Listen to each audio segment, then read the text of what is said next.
Hai teman, selamat datang di channel Sekate New.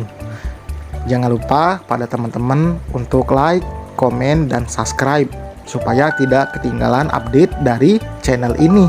Mimin ucapkan terima kasih. Selamat menyaksikan. Serius ini rumahnya? Rum, tanya Ningsih, istrinya Adimas yang mengantar Arumi ke kota untuk menemui ibu kandung wanita yang baru beberapa bulan menjadi istrinya Harun itu. Iya, Mbak. Betul. Tapi kok sepertinya kosong. Kumuh lagi. Seperti tidak terawat. Ujarnya. Arumi terdiam dengan perasaan gelisah. Coba kita turun dulu. Siapa tahu ibunya Arumi ada di dalam. Timpal Adimas. Ketiganya pun turun dari mobil. Arumi membuka pagar kecil rumahnya. Beberapa kali ia mengucapkan salam, namun tidak ada sahutan sama sekali dari dalam. Dikunci, Rum. Ningsih mencoba membuka handle pintu, namun ternyata dikunci. Membuatnya semakin yakin jika rumah itu kosong. Ya Allah, lalu di mana ibu? Wanita itu terlihat sangat panik. Semenjak dirinya pergi, ia tidak pernah lagi berkomunikasi dengan ibunya. Bahkan melalui sambungan telepon sekalipun. Arumi sengaja ganti nomor karena takut jika ibunya mengetahui keberadaannya saat itu. Coba tanyakan tentang kamu, Rum. Titah Ningsih. Meksi pun ragu. Arumi memberanikan diri mengetuk pintu rumah tetangganya. Entah ia bisa mendapatkan informasi atau tidak dari tetangganya itu. Pasalnya ibunya Arumi tidak pernah akur dan mau berbaur di tempat tinggal baru mereka saat itu. Makanya tak ada satupun yang suka dengan Renata. Bahkan setelah kecelakaan itu, tak ada satupun tetangga yang melongoknya. Benar saja, bukannya mendapatkan informasi, Arumi malah mendapatkan hinaan dari tetangganya. Ibumu yang cacat itu sudah lama diusir dari rumah itu. Rumah itu sekarang milik Pak Handoyo karena katanya ibumu punya hutang banyak pada pengusaha itu. Mungkin itu hukuman buat ibumu yang sombong itu. Dan kamu, sebagai anak malah kabur dari rumah. Gak anak, gak ibu, sama-sama tak punya otak. Hijab saja lebar, tapi tega ninggalin ibumu yang pincang itu. Arumi hanya diam ketika mendengar cercaan dari tetangganya. Adimas dan Ningsih pun memilih diam. Mereka tidak tahu duduk permasalahan istrinya Harun itu. Dalam hati keduanya membatin, entah seburuk apa masa lalu Arumi hingga dirinya begitu dibenci oleh banyak orang. Tak mau meladeni tetangganya, Arumi pun pamit undur diri dan mengucapkan terima kasih pada wanita yang sikapnya selalu sinis padanya itu. Tetangga di sini rata-rata sudah tahu siapa Arumi. Kasus yang viral waktu itu tentu saja mencoreng nama baiknya. Meksi pun ia menggunakan cadar. Namun kemampuan netizen tentu saja lebih dahsyat dari yang ia kira. Entah bagaimana bisa mereka tahu bahwa Arumi pernah menjadi orang ketiga dalam rumah tangga orang lain serta viral dalam kasus penggerbekan Arumi dengan Reno. Sekarang kita kemana? Rum, tanya Ningsih. Ia merasa iba melihat Arumi yang nampak begitu terpukul itu. Arumi menggelengkan kepalanya pelan. Ia benar-benar bingung harus mencari ibunya kemana. Sampai akhirnya ia ingat dengan mantan suaminya. Mungkin saja ibunya mendatangi Arkan. Arumi yang sudah ganti nomor ponsel itu untungnya masih ingat dengan nomor ponsel Arkan. Ia pun segera merogoh benda pipihnya, mencoba untuk menghubungi seseorang yang sudah lama tidak ia jumpai sejak kejadian memalukan itu. Alhamdulillah, aktif, ucap Arumi ketika sambungan teleponnya terhubung. Pucuk dicinta, pulang pun tiba. Akan setuju untuk bertemu di suatu tempat. Mas, Mbak, gak apa-apa kan kalau kita mampir ke suatu tempat? Aku ingin menemui seseorang, ucap Arumi. Oh, tentu saja. Mumpung di kota, kamu bilang saja kalau mau mampir kemanapun. Barangkali nanti kita bisa temukan informasi keberadaan ibumu, ucap Adimas. Neh, Rum, santai saja, sahut Ningsih yang sebenarnya penasaran dengan istri dari tetangganya itu. Namun rasa penasaran itu cukup ia simpan dalam hati. Tak enak jika bertanya lebih jauh mengenai masa lalunya. Terima kasih, Mbak. Mas, kalau begitu kita ke cafe yang ada di samping rumah sakit ya. Gak jauh kok dari sini, ucap Arumi yang harap-harap cemas karena sebentar lagi akan bertemu dengan pria yang pernah menjadi suaminya itu. Jantungnya berdegup kencang. Jujur saja Arumi sangat gugup. Setelah sekian lama, akhirnya ia bisa bertemu kembali dengan Arkan. Jam menunjukkan pukul 5 sore saat Arumi sampai di tujuan. Ia duduk dan menunggu seseorang yang ia harapkan tahu di mana ibunya berada saat ini. Berharap ibunya datang menemui Arkan dan mantan suaminya itu berbesar hati menampungnya selama Arumi melarikan diri. Adimas dan Ningsi duduk di tempat lain sambil mengisi perut mereka. Perjalanan dari kampung halaman mereka ke ibu kota ini cukup jauh. Sudah lama menunggu. Aku pikir kau tidak akan berani menampakkan wajahmu di hadapanku lagi. Suara bariton yang sangat familiar itu menyapa. Arumi yang tengah menunggu dengan gelisah seketika mendongak, menatap pria yang wajahnya masih sama seperti awal mereka bertemu. Arkan masih terlihat gagah dan tampan. Pakaian serta jam tangan yang dipakainya pun terlihat sangat mewah. Meskipun gulat lelah terlihat jelas, namun tidak mengurangi sedikitpun ketampanan mantan suaminya itu. Mas Arkan. Arumi memanggilnya lirih. Arkan duduk tersekat meja dengan Arumi. Ia yang tengah menunggu ibunya di rumah sakit cukup terkejut saat Arumi menghubunginya setelah sekian lama. Sebenarnya Arkan enggan untuk bertemu kembali dengan wanita yang telah menghancurkan rumah tangganya itu. Wanita yang ia pikir solehah namun nyatanya begitu murahan karena telah selingkuh dengan iparnya sendiri. Ada rasa jijik dan muak setiap kali melihat wajah Arumi. Ia yang terlena dengan penampilan Arumi saat itu, sehingga membutakan mata dan hatinya tentang wanita yang benar-benar tulus. Gara-gara Arumi, ia harus kehilangan cinta dan kepercayaan dari Tiara. Ada apa kamu menghubungiku? Kita sudah tidak ada hubungan apapun. Selama ini kau menghilang, aku pikir kau sudah mati. Sindir Arkan tersenyum sinis menatap mantan istrinya. Arumi tergagap. Lidahnya keluh dan tenggorokannya tercekat saat ini. Rasa malu dan bersalah yang begitu besar membuat ia tak mampu berkata-kata. Kalau tidak ada yang ingin kau bicarakan, aku akan segera pergi. Aku tidak mau menyimpan dendam lagi. Jadi pergilah yang jauh dari hidupku. Arumi, aku muak melihatmu. Ucap Arkan kemudian bangkit dari duduknya. Ia pikir Arumi menghubunginya karena ingin merayunya lagi. Apalagi Arumi saat ini tidak memakai cadarnya. Arkan tidak mau masuk ke dalam lubang yang sama. Ia sudah terlanjur benci pada mantan istrinya itu. Tunggu, Mas. Panggilan dari Arumi menghentikan langkahnya. Arkan menatapnya dengan begitu tajam. Sorot matanya menyimpan kebencian dan kesedihan yang mendalam. Aku menghubungimu karena ingin mencari ibu.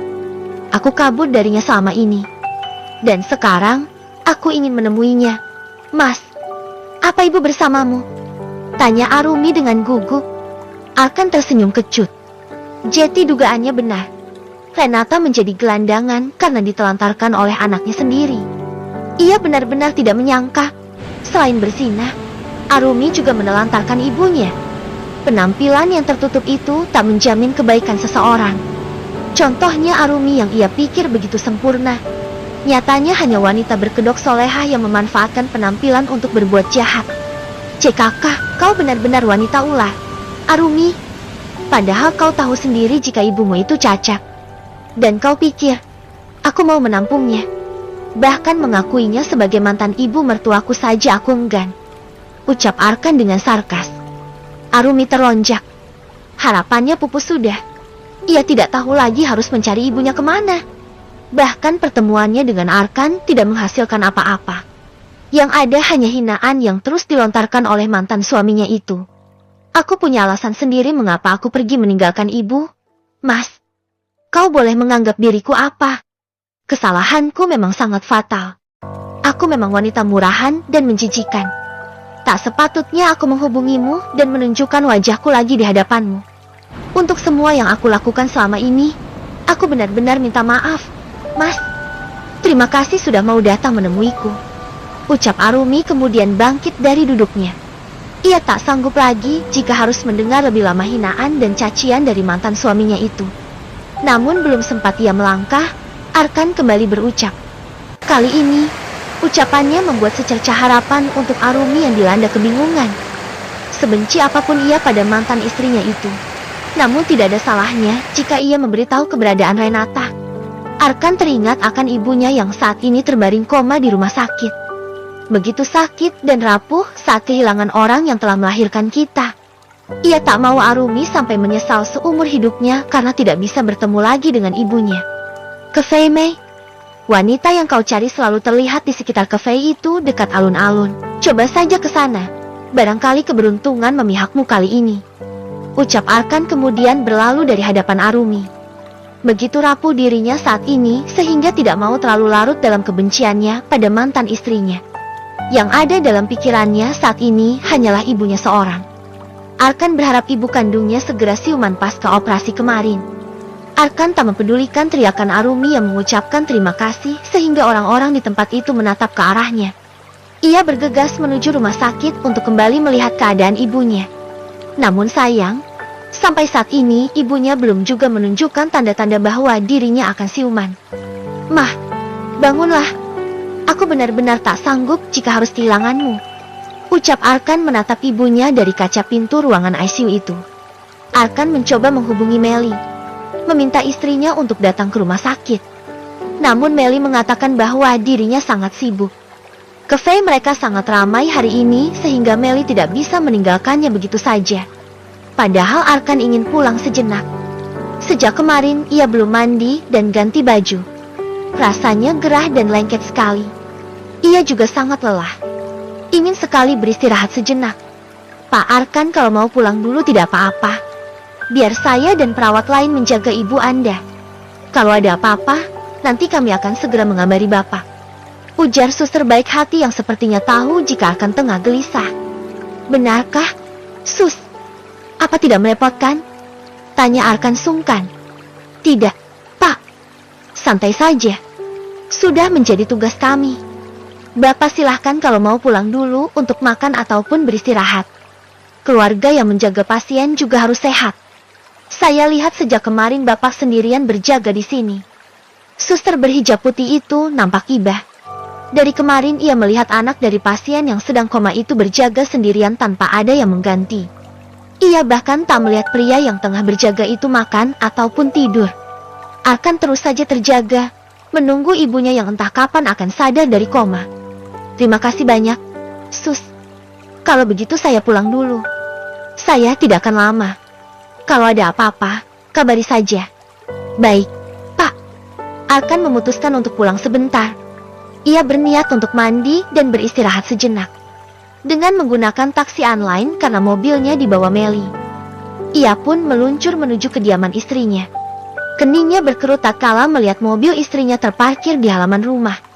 Bukankah tadi Melly bilang jika dirinya sedang di cafe? Gumamnya. Arkan juga terheran-heran saat melihat sebuah motor sport berwarna hitam terparkir di sana. Motor siapa itu? Apa Melly sedang bersama seseorang di dalam? Karena merasa ada yang janggal, Arkan pun mengendap-endap masuk ke dalam rumah yang pintunya tidak terkunci. Ia berjalan pelan seraya menajamkan pendengarannya. Sekilas ia mendengar suara istrinya yang tengah cekikikan sambil mendesah manja dengan seorang pria. Perasaannya mulai tidak enak. Apalagi suara itu semakin jelas terdengar. Benar saja, Melly sedang bersama seseorang di sofa panjang dekat televisi besar tempatnya bersantai. Yang membuat Arkan tercengang. Melly dan pria yang tengah bersama istrinya itu tengah bermesraan tanpa sehelai benang pun menempel di tubuh keduanya.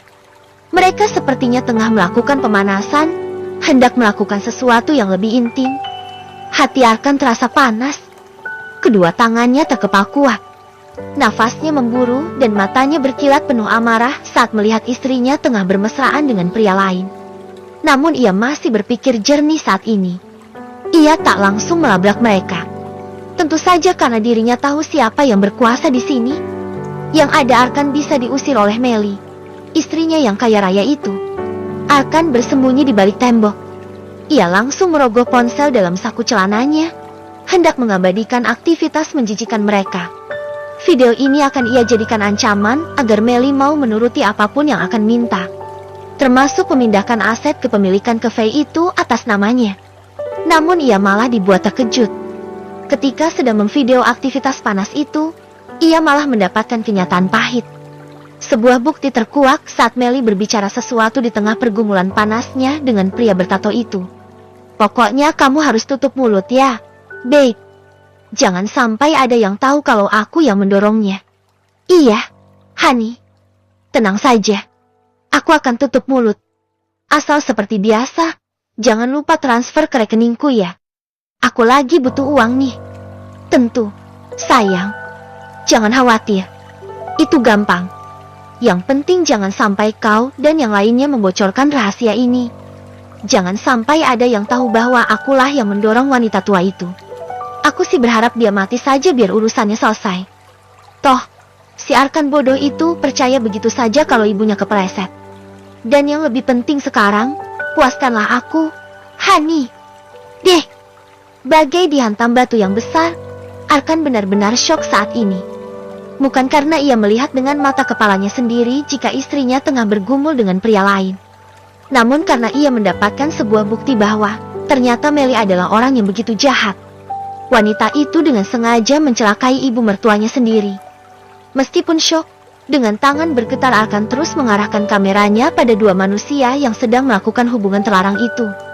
Kali ini yang ada dalam pikirannya bukanlah menguasai harta istrinya lagi, melainkan ia akan mengumpulkan bukti sebanyak-banyaknya untuk menjebloskan Meli ke penjara.